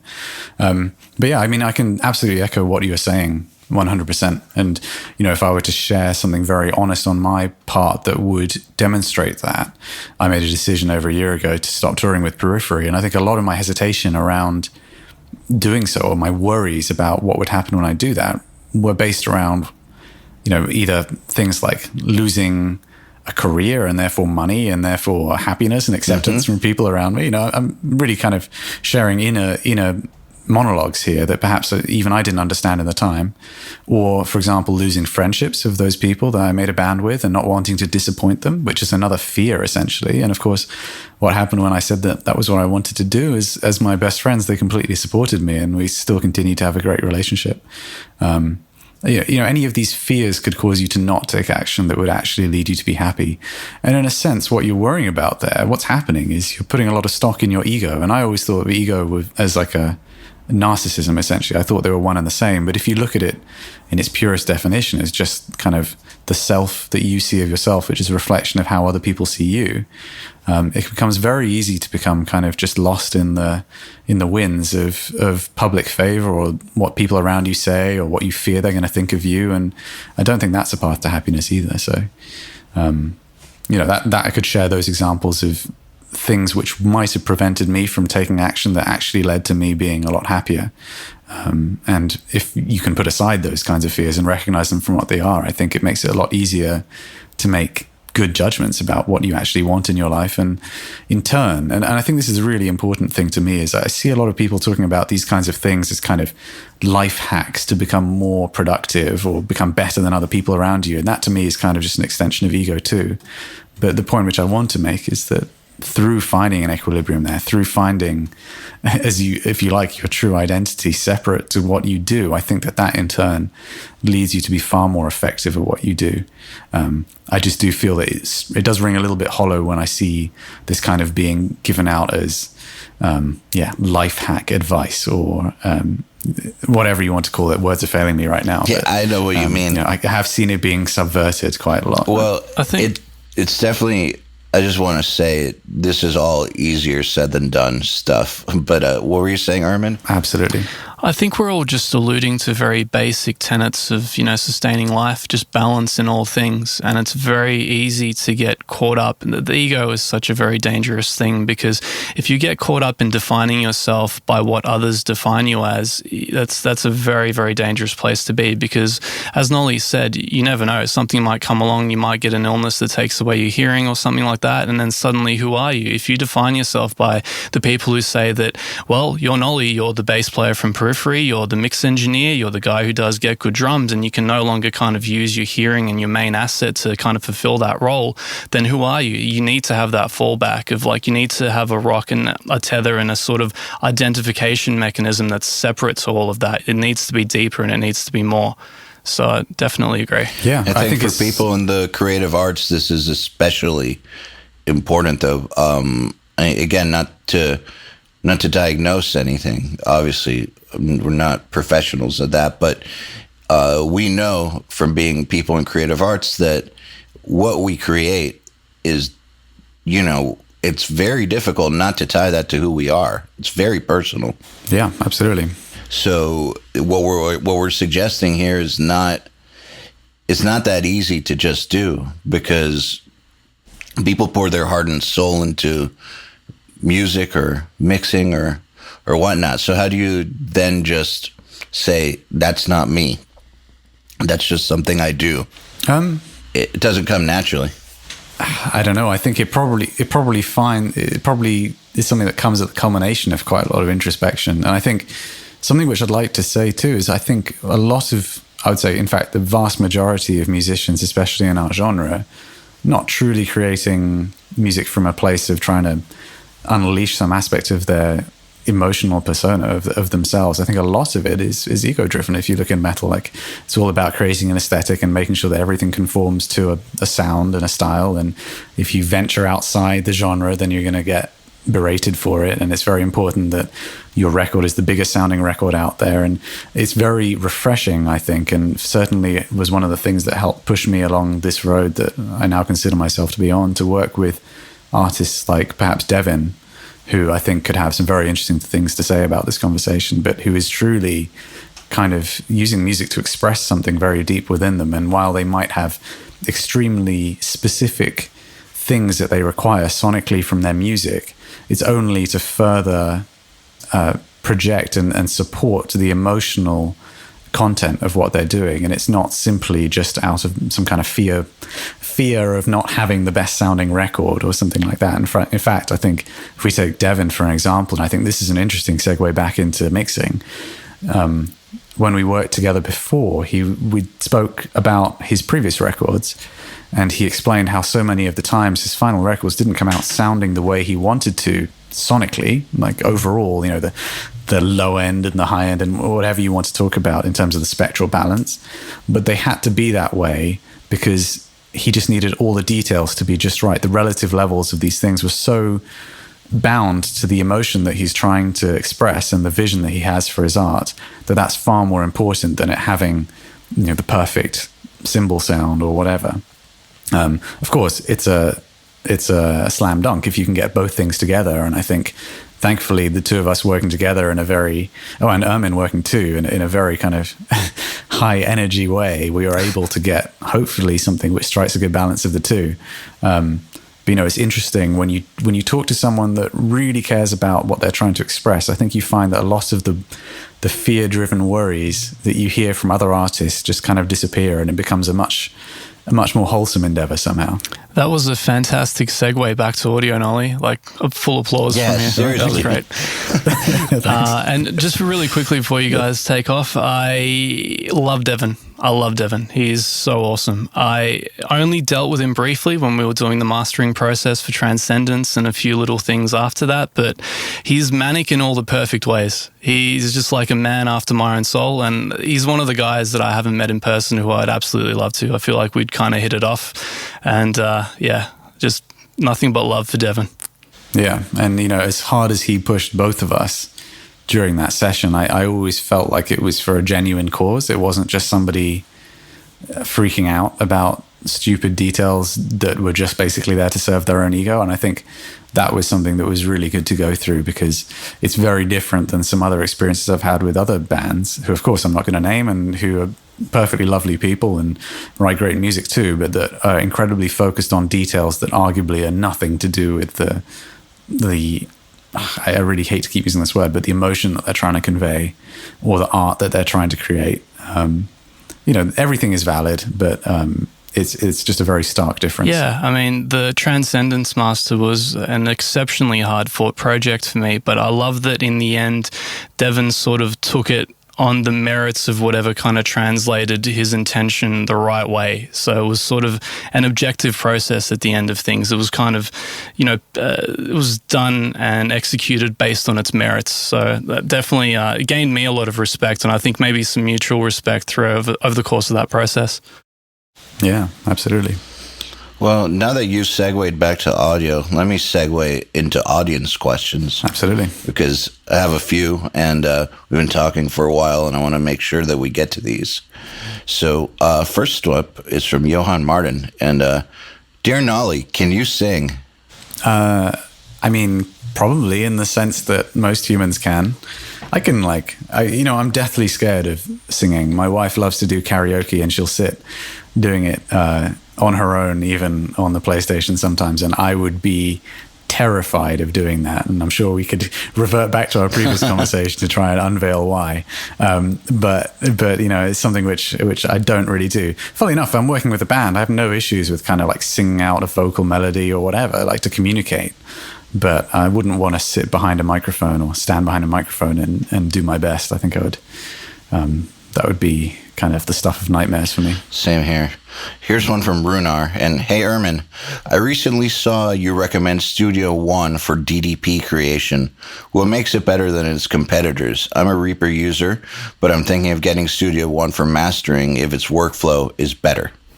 Yes, this is a really fresh one. It's something I just brought up on the boards the other day. It's because I got the Hoffer CD Burner and DDP Maker software based on some guys recommending it, which is really fully featured and fantastic. It can pretty much do anything you want in terms of sequencing and printing out a master-ready CD or image, or however you want to provide it to the pressing plant. The problem is that its workflow is a little bit limited for me. I don't feel very fluid using it. Everything took about twice as long as it should have, and that's one area where Studio Studio One just nailed it. Their feature set was never that fantastic, but just the workflow, it felt like working in a regular DAW like Cubase or something. Had the same shortcuts, had the same UI, had the same kind of fluidity to it. The great thing is with the new 3.5 update, they've actually allowed you to do some basic things that you never could, like set song start and end markers. So you can kind of choose start points from the song before if you need to, and kind of get your transitions just right with the band without having to go back and re-export WAV files. And, that whole process can just take hours and hours, as I've learnt over the course of doing a few albums over the last few years. So I hope that answers your question. It's the workflow, and now its feature set isn't bad either. The only thing that it still lacks, and I hope some guy from Presonus is listening to this, all right? When you go to do the digital release, when you go to export WAV files, you guys need to give us an option to include the track gaps. There's no point sequencing a record and then exporting the WAV files without the sequenced gaps. It's self-defeating. Please give us that option. If I can add, I know nothing about this particular area of using Studio One, but I would say that if I was going to use one DAW, I use Logic. If I was going to use one other DAW, I think it would probably be Studio One. I actually have a working copy of it, and I've had half a mind to try and transition multiple times. It's just too much work for me at this point to do it, but I think it's genuinely an awesome DAW, and there's so many points which I feel like if I could make the transition comfortably, there would be so many things that I'd be really thankful for in Studio One. It seems like a great DAW. I had that same experience years back when it first came out. I tried to jump to it from Cubase. Unfortunately, the feature set wasn't quite there, but in terms of the workflow, like if I was starting engineering again, that's where I'd put my money. That's where I'd, allot all my time. Definitely in agreement. And here's one from Jacob Turco. Nolly, on Devin's record, are those wide single vocals, such as the storm-bending verse, double-tracked? What is the process on those that they don't sound separated? Is it doubler, widening, sending both to one bus and EQing, compressing together as one? I have to admit that a lot of the vocal stuff, in fact, a lot of that record beyond the basic rhythm tracks, Devin sent to me in stems, and that was kind of part of the way that we were able to get things to where he wanted, because he has such a specific vision. So I would have said that in my session, there would certainly have been a main single track. The double tracks often did seem to have some kind of doubling effect on them, some kind of chorusing effect. And there would often have been a combination of multiple delays, some of which ran throughout the song, of kind of varying lengths and volumes, some of which kind of had a stereoizer on them as well. And then there would also have been a couple of reverbs. It's quite difficult for me to remember, and to be honest, because he'd done all the hard work there, I didn't see the need to kind of go through soloing every track to figure out what he'd done. But I would certainly say that try using a doubler plugin on your double, like something like, in fact, I think I've seen Joey do this, Joey Sturgis, that is. I've seen him use Waves doubler without the center channel active, so just with the two side channels, and blend that under your main vocal. So put that on the double, so a separate performance, and blend that in underneath. That can sound really good. I would have to ask Devin specifically, and I don't know if he'd remember specifically, but something along those lines would probably give you a similar sound. It's also worth noting that Devin's tracking was insane for that record. His vocals are incredible. I have no idea how he's human. Like, he has the capability of doing some of the stuff that he does, especially as someone that's so blasé about his singing talent. But it goes without saying that a lot of the vocal sound is just down to how great his vocal sounds. Interesting. Totally different artist, not in the same category at all. Just a whole different world. But we've got a Muir right now on Nail the Mix. And one thing that was funny was Joey told me that people are going to be blown away when they hear these vocals raw and realize that that's actually what he sounds like. Yeah. Like, that distortion is actually him. Yeah, no. So absolutely. Sometimes these artists actually do sound the way they sound. Oh man, I really wish I could tell you who the artist was. It's really not like it's the biggest deal in the world, but you would all know it. But the artist that I was with last week, the vocalist, was one of the most impressive I've ever worked with, and he has a particular style of singing. It's pitched screaming that if anyone's worked on kind of gritty singing, they know how difficult it is to tune that kind of vocals. But I'd assumed that the previous engineers that have worked with these artists have just had to do all sorts of manual pitch shifting because, I thought it impossible that the guy would be that accurate with his pitching when pushing so hard and basically screaming. But his takes were just album ready, basically. Straight off the microphone, they just sounded, they were completely in tune, take after take, completely in time was the other really impressive thing. Like he was so in the pocket with his vocals, and it was such a blast tracking a vocalist like that. And I think, again, any great vocalist or any great vocal sound probably comes down to a great vocalist that's very experienced at doing what they do. Absolutely. So this one's from Gil Andrade, which is for Ermin. What are the most common mastering mistakes you've heard or noticed in amateur, non-so-professional mastered mixes? I mean, what have you noticed that people screw up a lot in non-pro masters these days? Too loud. Too loud is number one. They always drop elegance in favor of volume because they feel the urge to meet some kind of arbitrary RMS level. You have to isolate when you get the mix. You have to kind of work out what the intention is for that mix. There's always going to be a spot where it's going to sound its best. Your whole loudness search, that's secondary to everything else. You need to get it sounding good and in the pocket and balanced spectrally first. If you need to have the extra subs for it to fill out and to breathe and to feel right, then you're going to have to drop the RMS level. It's just the way things go. But definitely it's a lot of people having skewed priorities, and I think going for volume before they go for, spectral elegance and things like that. Okay, this one's from Jari, and it's for Nolly. Nolly, how do you set up reverb and delays for something like Transcendence so the mix is spacious and echoing without being mushy and weak? I assume they're talking mainly about vocals there, but I think there's a really good point. I think so. Yeah, a really good point to be made about Transcendence, which is about the guitars, actually. Devon has this thing, which he's done since the beginning of time, basically, with his rhythm guitar sound and with all of his guitars. He has this patch, and I wish I could remember exactly what it is. I think it's off a TC Electronics unit, which is this ambience, kind of swirling, modulated ambience, which he has on his guitar at all times. It's on Strapping Young Lad records, it's on all the DTP records, and you'll hear it in gaps in the, if he's playing something which has gaps in it, in the riff, you'll hear this kind of trail which sounds like, a huge synth sound or something like that. And that's just literally part of his rhythm guitar sound. Needless to say, that eats up a ton of space in the mix. And I think one of the biggest differences in terms of the amount of space that we could get into that mix was I was able to talk him into, and I think he had a mind to do this anyway, to using that far more sparingly. And instead of having it on all the time, using it just on very specific notes, even in riffs. So for example, if a riff has mainly chugging and then hits an octave for an accent, and then goes back to chugging, maybe he'd punch in just that one octave note with the delay trail, so that you'd get the effect of that carrying on without it muddying up the rhythm guitar sound. Hopefully you guys will know what I mean if you hear it. If you listen to his records, it's kind of everywhere, all over it. Maybe he's spoken about it in interviews too, or certainly if you've ever seen him just jamming on one of his main patches, as I'm sure there are videos of online, I'm sure it will have that same effect on it. So that was something that was a huge win and undoubtedly created a ton more space in there. It's still there. There's still plenty of it on the record, but it just prevents things from getting too muddy when he's kind of riffing hard.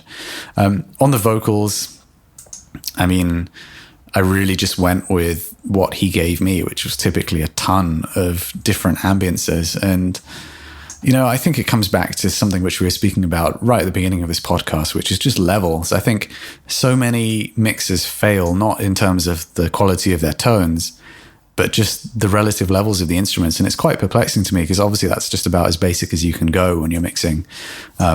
But it just takes a lot of finessing of levels and finding just the right spot for things. Obviously, if you make it too loud, it's going to dominate the mix. If you're having an issue with, for example, not being able to get your reverb to cut through without it dominating the mix, then obviously EQ it. And I'm not afraid to EQ my reverb and delay sends quite heavily if necessary. Things like upper mid EQ bumps, obviously reducing low mid content is a pretty huge one. I have this thing these days where unless I specifically am trying to cut out an issue, I tend to, instead of high passing and low passing, use high and low shelves cuts. don't really know why I'm doing that. It seems to preserve more of the overall balance of the sound. So I don't know if that's really a secret to my sound, as it were, but it seems to be something that's working well for me at the moment.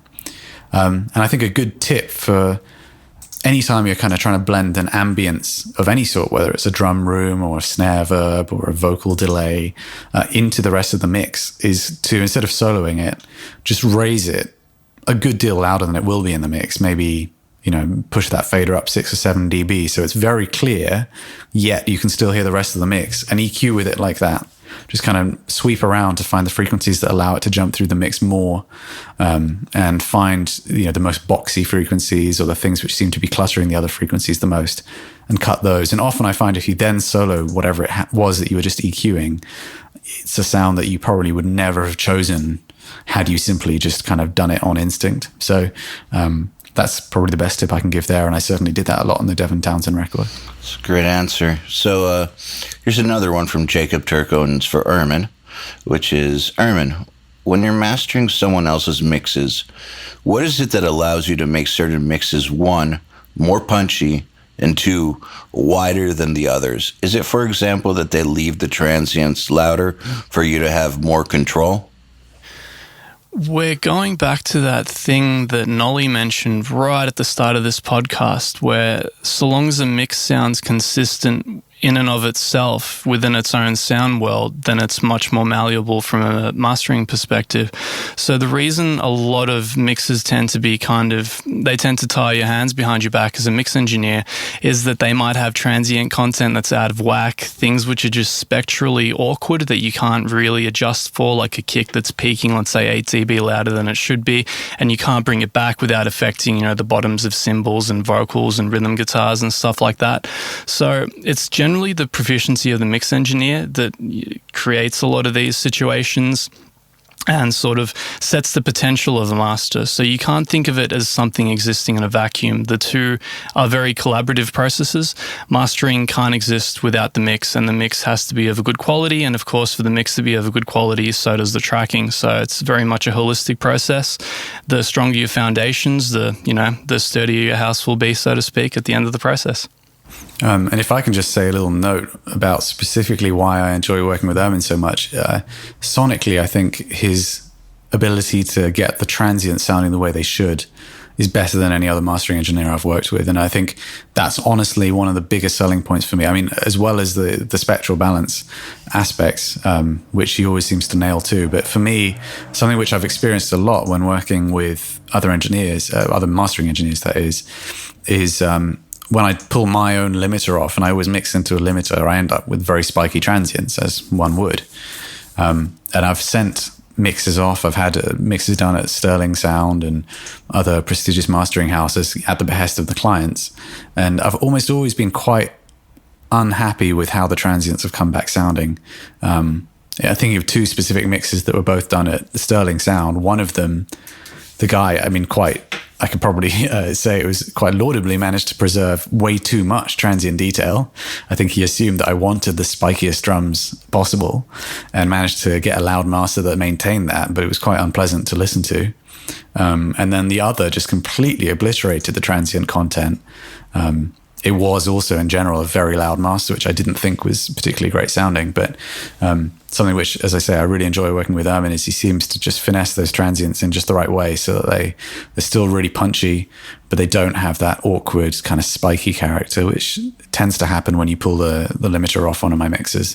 I think I'm also thinking of sorry, go ahead. I was just going to say, I think part of the reason for that is because we come from a similar place when it comes to mixing in that sense. Obviously, the specifics vary, but I've been mixing into a limiter ever since I started, so since well before 2009. So when somebody sends me a mix like you might, and the maximizer's been taken off and the transients are a bit all over the place, well, my mind immediately goes, okay, here's what it needs to go back to, what it should sound like. And I think helping develop that rapport with us working on multiple records over the space of years just kind of helps refine and make that process more and more airtight. Absolutely. And I think it's very interesting to contrast that against the concept of this loudness war, where people talk about maximization and clipping as this awkward negative thing that should never happen. And, mastering for loudness is the worst thing in the world. But for me, and I'm sure you agree, in fact, I know you agree, that there's a certain level of loudness that is necessary to make sure that the transient content sounds the way it should when you're talking about heavy music. Yeah, this is especially true in the digital era because, back in the day, you could keep things as low as you wanted, but the amount of saturation you would inadvertently pick up from recording to a 2-inch tape machine, running it through a console, running it back through, et cetera, that would knock the transients off automatically. So they essentially had their maximization processes baked into the mix. Whereas if you've got a perfect digital replica and you're just using plugins that perfectly maintain the transient from conception till the end, you're going to have some problems when it comes to the end unless you knock that stuff back and kind of, push up the level and push them up against the ceiling. So I know that this contrasts to what I said earlier about one of the main flaws in mastering, but the trick is in isolating where that point is. There's a very fine, discrete sweet spot for each and every mix. There's a minimum that you have to achieve, and there's certainly a maximum that you shouldn't exceed. So I think the trick in actually becoming a long-standing mastering engineer is in trying to ascertain where that is for each and every mix that you get. Yeah, and in fact, I was going to allude to one project that we did together very recently, which was the 6th album. It was particularly interesting to me because a couple of members of the band really had it in for snare transients, particularly Mikey, the vocalist, who has a very percussive vocal style. If you're not familiar with 6th, I'd urge you to listen to it because I don't think I could possibly describe the vocal style. But it was generally decided that the record should probably have a little bit less transient detail than I might typically have because they found that it was kind of trampling on the vocals, yet they also didn't want to hear the mixes I was sending them with any kind of limiting, since they felt that was adversely affecting the balance of the mix. Now, I kind of disagreed on that, but they seemed to be able to hear what they were hearing, and I was more than happy to oblige. Yet this set up a strange situation where I was having to apply a lot more clipping on the snare for the reference mixes for the band, and then back it off when I was sending it to Ermin. And I'm just very grateful that it came out decent. To me, it still is lacking a little bit of transient detail, but that is absolutely kind of as was the wish of the band. That explains a few things about actually the mastering process of that record, because that's one of the aforementioned ones where I had to lean a little bit more heavily on the digital side of things. And I normally find that's the case when I'm trying to preserve transient content and keep things a bit clearer. So like learning that you had to send the band's reference mixes without the limiter on and things being made with those adjustments in mind kind of explains the things that I had to do further on down the track to kind of get it to where it ultimately got to. But it's just kind of funny that even though we went about it in a slightly different way, the end result I think is still pretty phenomenal, and I think the mix was pretty fantastic on that one. I think a lot of the listener base here would agree. I agree. Thanks. Yeah, no, I was really satisfied with how that one came out. So here was one from Christian Slater. Nolly, in the progressive metal style of music, having killer picking technique is imperative to achieving desired nuance that many strive for, whether it's done through guitar or bass. How do you go about generating massive, consistent attack without straining the wrist, forearm, and shoulders? Yeah, it's interesting. I think ultimately a lot of it's going to come down to just good technique, which, I mean, we could talk about the essence of picking using the muscles which sit below and above your forearm rather than the ones that are on either side. In other words, instead of kind of doing a hand wave technique, it should be something more like writing with a pen, where you're kind of activating your wrist, typically vertical direction, as it were, instead of side to side. That's one good way of generating more power, because you just have way more muscles going on there. But I think one of the really crucial things for me in good picking technique is balancing the power that you pick with not making the string deflect out of tune too much. And again, if I could reference 6th, I think Dan Weller, the guitarist, or one of the guitarists, is one of the best rhythm players I've ever heard. And it was very interesting to me. They play in low A flat quite a lot on a 6-string guitar. So they tune a half step down, and the 2 bottom strings are an octave apart. Yet I believe that Dan only used a 52 for that low A flat, and this is on a PRS, which is a 25-inch scale guitar. So we're talking about quite a floppy string, which for one is, I think, quite important to not use too heavy strings when you're tracking, especially with passive pickups, which tend to generate more low end. I find that thick strings tend to have a very kind of muddy sound that's difficult to cut off and make it sound tight during any kind of staccato parts, but that's an aside. The really interesting thing for me is how in tune he was able to make that low string sound, even when playing both A flats an octave apart and picking quite hard. They didn't deflect noticeably out of tune to one another. And I believe the trick is similar to what I do on bass, which is to pick, as it were, into the guitar body. So your pick is actually kind of angled so that what's happening is you're pushing the string down until it hits the frets, essentially. Or you're giving it enough power that it hits the frets, a bit similar to how you might slap on a bass. And what that does is prevents the string from deflecting too much, but you get this really powerful attack sound. So I think that's something which is very crucial. And certainly on bass, that's something which I do religiously, because the last thing you want is to kind of sound like you're doing a whammy bar dive on every note that you hit because of the string deflecting all over the place. Here's one from Johnny Narrow. Ermin, what, if anything, do you do differently now from your metal mixing guide as opposed to when you were writing it? So I think if I were to change anything about that guide at this point in time, I would actually be removing information, because I've simplified my chains, if anything. But I know how people are when you subtract things and kind of re-release the product. They go, what the hell? You like giving me less content for the same amount. So I'm probably not going to do that. But if there's anything I would say specifically I do differently, is that my bass approach is much simpler. It's basically the third approach that I'll write about in the chapter. I believe I call it the hybrid approach, something to that effect. I don't overdo the chains anymore with multi-band compression and crazy amounts of L1 and stuff like that. And the way that I treat top and bottom snares is a bit different. I try and keep the phase coherence intact these days, because I realize that treating the bottom snare too separately to the top would kind of knock things out of whack. And, you think you're doing something special because you're treating them separately, but you're actually creating more problems down the track. So summing those together and treating them as one has actually given me better results, and it's made session management a little bit easier as well. Just out of interest. I think that... Sorry, go ahead. Yep. No, go for it. I was going to ask, while you're talking about snare, top and bottom, I remember, this is funny because I was quite an avid devotee of your guide when it came out. I remember reading and trying your approach to bottom snare compression, being like very fast attack, trying to get a lot of extra sustain and sizzle out of it. I'm interested to know if you still do that, because the issue I found was you ended up with a bottom snare track that was far less dynamic than the top snare track. That, for example, any lighter hits would have a kind of inordinate amount of buzz and sizzle to them. So I'm interested to know if that's still something that you do, or whether you tend to do something which is closer to what I do now, which is actually to compress the two mics together.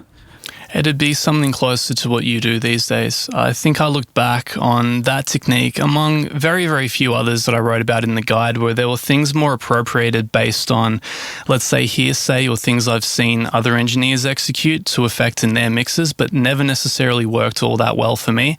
So one thing I refined, and I updated some of this stuff, when the guide got updated, 2 years ago or whatever it was now, to reflect the fact that my chains are a lot more, I would call them elegant these days, a lot simpler and a lot more basic, and a lot truer to what I would do these days. But I wouldn't read that book thinking, all of this stuff is obsolete. I would say that like a good 98% of it still very directly applies to my mixing technique and this day. The only thing that's really fundamentally changed is how I appropriate each of the pieces of gear in the chain, to what effect I use them and to what amounts I use them. And that's something you can really only glean over years and years of doing something. It's not something you can so much teach. I can just kind of show you the rough outline of what you should be doing, but you're the one that ultimately has to execute it, being the reader. Yeah. No, and if I can say so, I think some of the best parts of the guide are simply to do with managing expectations, as weird as that sounds. But for example, I remember very specifically the introduction to mixing snare drum, explaining that there's not going to be any single, you can have the best drum in the world, but it's always going to sound like this kind of thwacky, dull thing through a close mic, just no matter what you do. And it's up to you to extract the best sound from that. I think that kind of stuff is very important for people to know, because if you go, for example, onto Gear Sluts and read about how the people there generally get their drum tones, they'd say, you just put this mic on your snare and it sounds amazing. And I certainly kind of fell victim to some of that thinking along the way, that I was somehow missing something in terms of the perfect position or the perfect mic or whatever it was that was going to generate this, I think you call it like radio rock ready snare sound just from the off. And it just doesn't exist. I think it's very important that people are aware that when you're working in the genre that we work in, and with the desired aesthetic that the genre needs, there is going to be a fair amount of work to be done, especially when it comes to the drums. That's a very important distinction to make. And I've seen this kind of happen around the community. So an amount of purism is a good thing. I've seen a lot of the guys saying that they wanted to keep the drums completely natural on, this month's NTM or whatever the case might be. But the thing is, a lot of the time, the reference mixes that you're comparing yours against are actually quite sample augmented and sample heavy. So my impression was that the Architect's mix was one of these where those samples were used quite judicially. That's why I just kind of, put GGD over them. Like, oh, cool, I've got a drum mix that sounds great. Let's import it and see how, we go from there. Because I was a bit lazy and it's just sort of done for fun, so whatever. But I've seen a lot of the guys like just struggling with the raw sounds, trying to make them sound like Henrik's reference mix. And it's like, well, the reason you're not getting there is because you're not using the baseline same approach. So you need to understand that there's like a baseline level of processing that needs to go into this stuff. And sometimes, and I know that Nolly's a big advocate of natural drums, which is awesome. He makes them sound great. But for certain sounds, you need samples. If you're trying to achieve a certain aesthetic, that's what you're going for. So just be mindful of what you're trying to achieve and how you're going about getting there. Make sure the two work in tandem and that it's all realistic. Yeah, I mean, I think the natural drums thing specifically for me, I guess it came from a sense of pride about what I was doing there, but it's become, to some extent, I guess, my aesthetic. I'm not trying to claim ownership of natural drums in heavy music, but it's become one of the ingredients in the sound that I would recognize and say that's kind of the sound that I go for. And I think I'd like a certain level of inconsistency, and I perhaps just through now having kind of got to the point where I am with my sound, I kind of don't enjoy too much when I hear the sound of samples noticeably. And I'm really referring to non-natural drum sound samples. I mean, like the Alesis D4 samples, like, when you listen to old 90s metal and early 2000s, stuff like that, where we're talking about stuff that doesn't sound like snare drums, really kind of dance music samples being laid on top of it. So I think that's really my issue. And I think it's funny coming from somebody that is an owner of a drum sample company, but I do at least feel proud that the samples that we're selling are of a very natural sound, and that hopefully when used properly will generate a result that doesn't do the aforementioned breaking of the fourth wall thing for me, when I was discussing about becoming aware that you're watching a movie. I think for me, if I hear just 4 snares in very quick succession that all sound identical, or like the difference in tone is simply difference in volume where they've automated this one-shot sample, that immediately kind of takes me out of the moment. But sorry, I just want to clarify my position there. Totally. No, totally. So last question, and this is from Vinny Baden, and it's, hey Nolly, have you found a more elegant solution for gain staging in Logic than using the gain or trimmer plugin? Yeah, I mean, there is a very elegant, which is just to clip gain the actual tracks in the arrange window, which works really well, and I do that sometimes. However, I find that if I'm mixing a whole album and I want consistency from one project to the next, it generally means I have to make very specific notes about what level of dB I clip gain down each track or changed the gain on each track. So for me, the gain plugin allows something that's way more recallable. And to me, it's not that inelegant, really. I think far less elegant is having plugins that drastically change the volume of the track that you're listening to so that you can't just bypass them and listen to it before and after comfortably. So, I guess I haven't found a more elegant solution for that.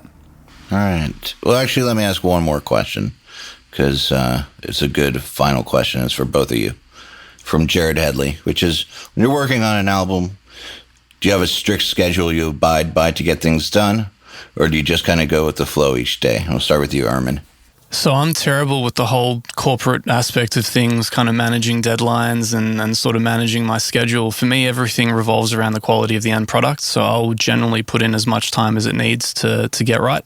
So I'm probably one of the least efficient mixers out there in terms of like churning out an album a week and kind of keeping the whole financial aspect of things rolling through mixing, which is why I'm very glad to have both the mixing guide and mastering as a subsidy to that. But for me, everything is about the quality of the end product. So I will definitely kind of just, and whatever it takes. Yeah, and for me, I think bizarrely, the thing that prevents me from being more effective is usually the bands themselves. And I mean, typically in terms of simply file delivery seems to be this thing. I guess with so many bands tracking themselves, doing so over multiple locations and having the ability to obsess over these things, or just not being experienced at how to present tracks. I typically find, like, for example, right now, I tracked the drums and got some core tones for bass and guitars for an album that I'm working on about 3 months ago. And the band was supposed to have delivered to me all of the songs. I'm not naming names, and I know that they have good reasons for not having done so yet, but I'm still waiting on all of the files for all but one song. So while there was originally this idea of it being done before the beginning of July, there's just simply nothing that I can do about that. I'm actually quite a quick mixer. When I have everything I need, I work very quickly.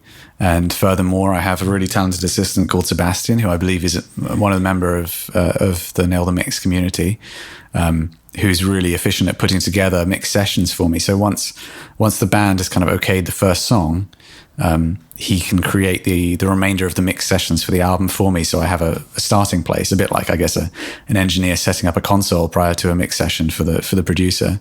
So in essence, I have everything I need to have a very streamlined process. It just seems to be that most of the time I don't have the actual files I need. And I'm kind of loath to, for example, have all of the mix sessions ready before they've okayed the first song, because I really dislike that process of having to go across every song and update them all as they kind of change their minds on the quantity of low end, or, you know, the sound of something, or they want a different kick sample or whatever. Like, having to go across the whole album, updating that is quite a pain. So I always prefer to get song one absolutely nailed, and then I can start kind of attacking them 2 or 3 at a time. If I can, sorry. No, go ahead, please. Well, if I can add to that, I think one of the increasing problems that we face in the state of the industry, with a lot of bands recording themselves and essentially not having any kind of discrete label or management deadlines to work off, you have this problem where there aren't any discrete deadlines. There's no cutoff points. So albums are in production for years at a time. Like, I've had so many independent level clients where we've worked on their albums over the course of 3 to 5 years at a time. And it's counterproductive to everyone, because you can't maintain the vision for the project over that period of time. You can't maintain the vibe. I mean, hell, over that period of time, half your plugins might end up becoming obsolete, and you can't actually keep half the session. So it's a strange thing to be mindful of. It's obviously important to work to deadlines within reason. I've never tried to rush a project or anything to that effect, but I think sometimes a lot of the realities of the way that things are done these days can really hamper you and get in the way. So I completely understand where Nolly's coming from when he says, you know, getting file delivery from bands sorted out. And I generally find getting bands sorted out in general to be quite a task, just getting them to kind of provide things consistently, to get things done the right way. And even though we've got our, let's say, our checklist documents in place and the kind of hoops we need them to run through to make sure the session runs efficiently, people always kind of find a way to not do things quite the most efficient way. And I think that's just an inevitable result of, you know, less and less engineers doing tracking and more artists tracking themselves. Yeah, and I mean, it also should be said that sometimes these two things exist on the same projects, where you have, for example, a band that for whatever reason has not been able to finish tracking their album the day before the label deadline. So, for example, with Sick, they were still tracking vocals overdubs and lead overdubs on their tour bus, because basically they weren't able to complete tracking before they left on tour, and then had to scramble to do it while on the road, you know, on the ferry between England and France, sending me vocal tracks with some weird kind of flutter echo from the little cabin room they have or whatever. And literally I was still receiving tracks from that on the day of the hand-in. And I ended up having to pull almost a full 24-hour session to get the things done and off to Ermin in time. So, you know, sometimes the work that we do on a professional level involves some really long hours and some very annoying schedules. But for the most part, yeah, you know, honestly, if I was to be completely honest, I think I would need to be a bit stricter with myself scheduling wise. But that's more of something about just being able to divide up your life into work and leisure a little bit more easily. But yeah, those are my thoughts. Work-life balance, I think, is just such a tough thing for all mixers and producers. It's so tough. And I think that those sessions, those nightmare 24-hour sessions, they will happen no matter how organized you get. Yeah. It's just the nature of the beast. But It is, unfortunately. Nolly, Ermin, thank you guys so much for coming on again. It's been a pleasure talking to both of you, and just thank you. Thanks for being here. Well, thank you very much for having us. It's been a pleasure to be back. Absolute pleasure. Thank you. Yeah, I wish you guys all the best as always, and hope we can do this again. Absolutely. Yep, likewise. Thanks, Al. All right. The Unstoppable Recording Machine Podcast is brought to you by Drumforge. Drumforge is a forward-thinking developer of audio tools and software for musicians and producers alike, founded on the idea that great drum sound should be obtainable for everyone. We focus on your originality. Drumforge, it's your sound. Go to drumforge.com for more info. To ask us questions, make suggestions, and interact. Visit and interact. Visit and interact. Visit and interact. Visit and interact. Visit